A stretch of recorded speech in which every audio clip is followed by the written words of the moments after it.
Matthew chapter 8. The cleansing of a leper.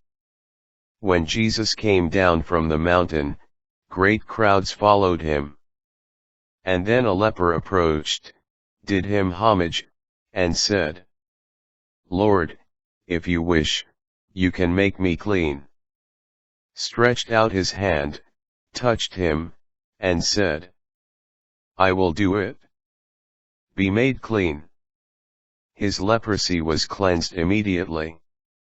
Then Jesus said to him, "See that you tell no one. But go show yourself to the priest.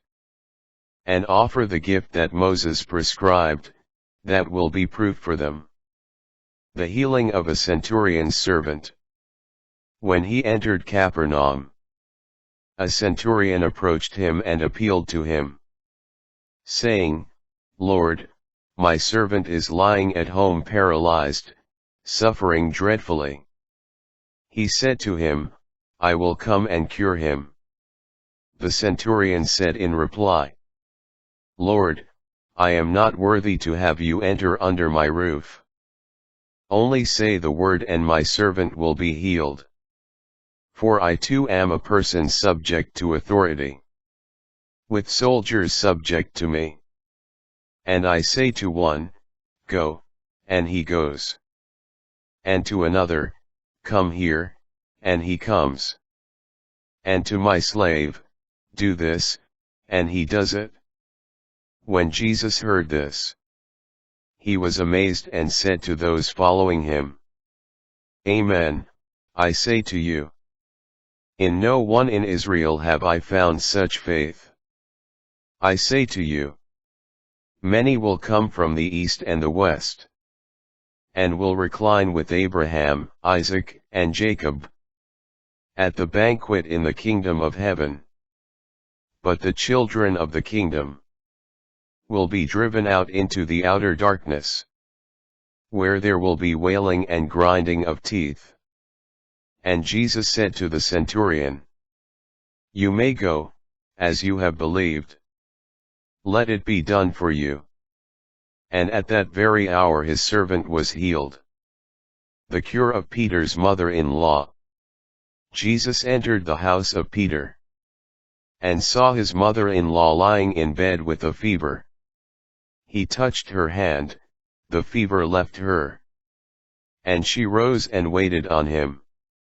Other healings. When it was evening, they brought him many who were possessed by demons. And he drove out the spirits by a word and cured all the sick, to fulfill what had been said by Isaiah the prophet. He took away our infirmities, and bore our diseases. The would-be followers of Jesus. When Jesus saw a crowd around him, he gave orders to cross to the other side. A scribe approached and said to him, "Teacher, I will follow you wherever you go." Jesus answered him, "Foxes have dens and birds of the sky have nests, but the Son of Man has nowhere to rest his head." Another of his disciples said to him, "Lord, let me go first and bury my father." But Jesus answered him, "Follow me, and let the dead bury their dead." The calming of the storm at sea. He got into a boat and his disciples followed him. Suddenly a violent storm came up on the sea, so that the boat was being swamped by waves. But he was asleep. They came and woke him, saying, "Lord, save us. We are perishing." He said to them, "Why are you terrified? O you of little faith?" Then he got up, rebuked the winds and the sea, and there was great calm. The men were amazed and said, "What sort of man is this, whom even the winds and the sea obey?"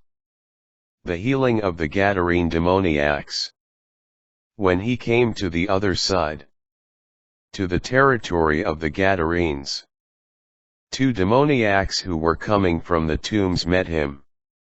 They were so savage that no one could travel by that road. They cried out, "What have you to do with us, Son of God? Have you come here to torment us before the appointed time?"